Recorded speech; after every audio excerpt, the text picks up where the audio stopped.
Bienvenue dans un autre monde. Des voix pour ouvrir les yeux. Le podcast d'Emmaüs.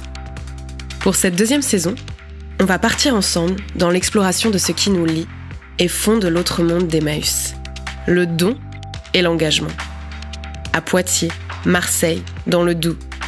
Avec Mireille, Lara, Aurélie, Laurent, Amine, Joël, Jean-Christophe, Pascal, Fatia. On va aussi se poser des questions, échanger avec des personnalités qui pensent notre monde pour nous éclairer. J'espère que tu me suis. On est attendu.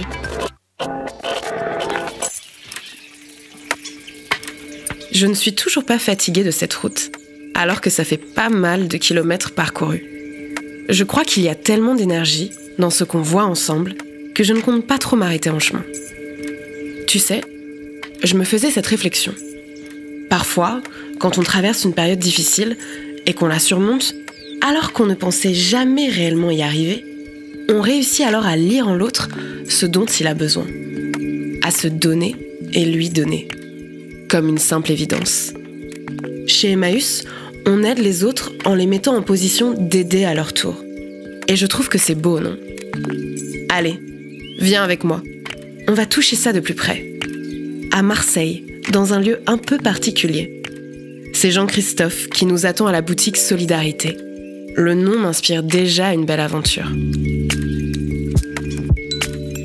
Moi, je m'appelle Jean-Christophe Dessart, je suis le responsable de la boutique là, depuis avril de cette année. À la boutique, on est au 16 rue Loubon, dans le 3e arrondissement de Marseille. C'est un territoire qui est connu comme étant le territoire l'un des plus pauvres d'Europe, ou en tout cas le nombre de gens vivant sous le seuil de pauvreté est le plus élevé en Europe. C'est un chouette projet, c'est une chouette équipe et en fait l'idée ici c'est un lieu de repos, de répit, un lieu de relation surtout avec les personnes. Parce que nous on ne fait pas tout ce qui se fait traditionnellement dans un accueil de jour, c'est-à-dire de l'accès aux droits, d'aide aux démarches, du suivi administratif, de la domiciliation. Tout ça on l'a fait un moment et on a arrêté parce qu'on a voulu se concentrer sur notre mission première qui est celle d'accueillir en fait. Donc en fait c'est un lieu qu'on ouvre sur le quartier, sur la ville, sur l'arrondissement. Rentre et sort qui veut, reste et passe qui veut. Et nous, on est le lieu d'accueil de jour de la Fondation Abbé Pierre à Marseille. Et c'est le premier accueil de jour de France. Aux tartines, là, on a Pascal, Jade, Simon avec la casquette et Sophie qui est intérimaire. On est 8 salariés, équivalent temps plein, moi compris. Et après, on a une douzaine de bénévoles actifs qui tournent, un roulement. Entre une demi-journée et 2 demi-journées d'accueil par semaine. Voilà.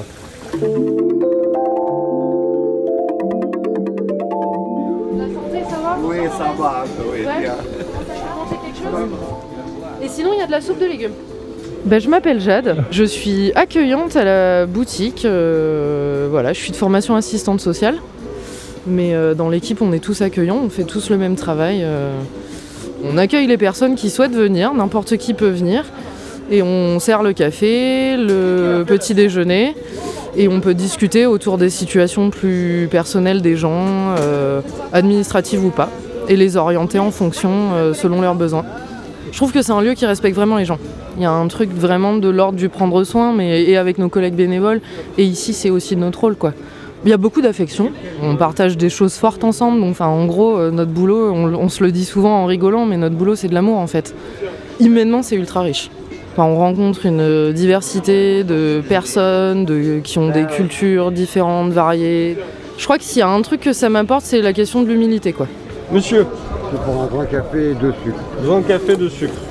Là il n'y a pas grand monde, c'est plutôt détendu donc ça se passe plutôt bien. Crème ?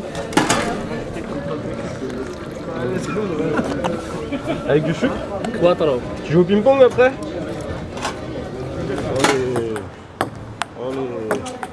C'est plein de vie ici. Il y a l'odeur du café, les mots rassurants, des sourires dans chaque pièce, et puis surtout des histoires de vie. Il y a Fred et Fatia qui ont été accompagnés ici pendant un temps et qui aujourd'hui accueillent à leur tour. Ça fait 42 ans que je connaissais ici. Quand je rends service aux gens, à leur servir, c'était moi aussi, j'étais comme eux dehors. Moi, en 4 ans, je me suis retrouvé dehors. J'étais avec une amie. Même l'amie, elle était dehors, elle était de Paris. On se retrouvait dehors et tout. Et au bout de moment, j'ai bougé, moi. Quand j'étais dehors, j'ai bougé, j'ai fait mes démarches. Et après, j'ai obtenu une petite chambre. Et maintenant, je ne suis plus dehors, quoi. Je ne dors plus, je ne compte plus sur les foyers. Je suis chez moi. Il n'y a rien à faire. À la place de rester chez moi, regarder la télé, je préfère passer le temps ici. Puisque je vois des gens, ça me fait mal au cœur, qui sont comme ça dehors. Au début, moi aussi, j'avais des difficultés pour faire une domiciliation. Et quand je me suis venue ici, j'ai demandé si est-ce que je peux faire une bénévole ici pour aider les gens, pour apprendre beaucoup de choses, pour découvrir l'administration française d'ici. On est toujours une famille, les bénévoles et les salariés, il n'y a pas une différence, c'est-à-dire on échange entre nous. Si nous, les bénévoles, on n'arrive pas, on s'approche vers les salariés.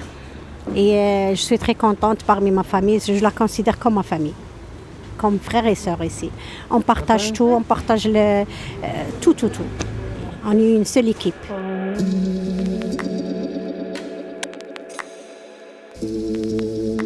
Tu vois, on en revient sur ce que je te disais, cette compréhension de l'autre qui mène à la construction d'une grande famille, comme dit Fatia. Car ce n'est pas anodin. Dans ce lieu, la manière de s'aider diffère complètement de l'idée qu'on se fait du social et de son fonctionnement. Nous, on recrute pas, on fait pas de recrutement de bénévoles. En fait, le principe qu'on défend, nous, c'est la logique on appelle ça des bénévoles accueillis. En fait, c'est les personnes accueillies qui, à un moment donné, dans leur fréquentation du lieu, spontanément ou pas, au début ou après un temps d'observation, ça dépend de leur modalité de fonctionnement, viennent nous solliciter pour nous demander s'ils peuvent faire partie de l'équipe. Et de la même manière qu'on fait de l'inconditionnalité dans l'accueil, on fait de l'inconditionnalité dans l'inclusion des bénévoles. C'est-à-dire qu'on a tout un protocole, mais on n'a pas de critères. On ne fait pas du bénévolat de compétences. On ne dit pas, tiens, toi, t'es intéressant parce que tu as des compétences en informatique, en droit, en apprentissage de langue, en je sais pas quoi, en traduction. On considère qu'à partir du moment où la personne elle a envie de venir, en fait, c'est sa compétence, c'est son désir d'être là, en fait. Et tous les 4 mois, on intègre des nouveaux bénévoles. Il n'y a pas de contrepartie ni en aide, ni en accompagnement, ni en aide alimentaire, ni en aide vestimentaire, ni d'accès au logement, etc. C'est juste faire partie d'une équipe, être ensemble, faire ensemble, ça fait partie des mantras, on va dire, de la boutique Solidarité. Aujourd'hui, le travail social, on essaie de plus en plus de mettre des gens dans des cases. Nous, ici, on a fait péter les cases, en fait. Je vois pas comment on peut accompagner quelqu'un, le prendre en compte en tant que personne, en tant qu'individualité, etc. si on essaie de le couper un petit bout pour le faire rentrer dans ce que nous, on peut faire, en fait. Et ici, on le fait pas, ça. Ici, on est libre, on est dispo, on s'adapte à la personne qu'on a en face, en fait. Alors que d'habitude, c'est le contraire. C'est à la personne de s'adapter à l'institution. Nous, tout notre travail, c'est l'ambiance. C'est de créer un lieu qui soit accueillant, bienveillant, reposant. Mais l'idée, c'est aussi que quand les gens rentrent ici, quand ils sortent, ils aillent un peu moins mal que quand ils sont rentrés. Voilà. Il y a une manière de regarder les gens en toute humanité et en toute majesté. Voilà. C'est comme un aboutissement pour moi, ce lieu. En fait, il porte quelque chose de tellement fort et de tellement intense que je ne vois pas où est-ce que je pourrais aller d'autre.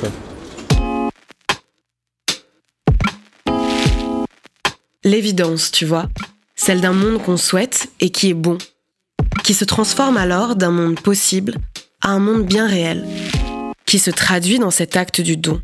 C'est ce que l'abbé Pierre avait si bien compris quand il a croisé le chemin d'une personne en souffrance.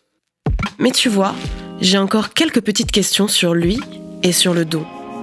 J'ai demandé à Axelle Brodier-Dolino, historienne, de nous expliquer plus en profondeur son message.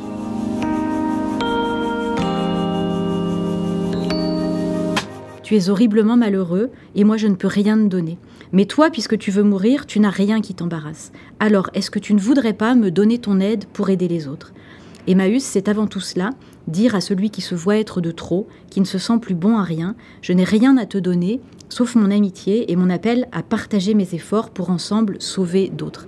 Donc d'emblée, il place la personne qui est accueillie en position d'aider à son tour. Ça n'est pas une logique de réciprocité par obligation, mais bien par volonté d'être utile, de se redonner une raison de vivre, de permettre un projet solidaire, de créer une chaîne de solidarité qui permette à la personne de retrouver sa dignité et son utilité, de redevenir acteur. Et donc maintenant, si on reprend cette question à l'aune du triptyque maussien, donner, recevoir, rendre, on voit que donner, recevoir, c'est le bénévolat classique. Une personne qui donne, une personne qui reçoit. C'est gratifiant pour celui qui donne, mais c'est humiliant pour celui qui reçoit parce qu'il ne peut pas rendre à son tour, parce qu'il est enfermé dans la dépendance, dans une position subordonnée et donc cantonné en quelque sorte à une forme de réception passive. Alors que si on prend le binôme recevoir-rendre, qui est l'originalité d'Emmaüs, c'est le principe que la même personne peut recevoir puis rendre à son tour. Et c'est bien ça qui fait rentrer dans la logique de réciprocité, de contre-don, d'échange, qui permet de ne pas rester dans une position de récipiendaire, mais de retrouver une dignité par une position d'acteur, l'acteur par son travail fourni dans la communauté, acteur aussi par son aide aux autres, etc. Cependant, en fait, ce principe va encore au-delà, ou plutôt ça ouvre à un autre aspect important. C'est en effet pas du tout la même chose d'être accueilli par quelqu'un qui a déjà été lui-même accueilli, qui a vécu, qui a expérimenté dans sa chair, dans son moral, ce qu'il y avait de profondément ambivalent, d'à la fois positif et de négatif, de devoir être aidé.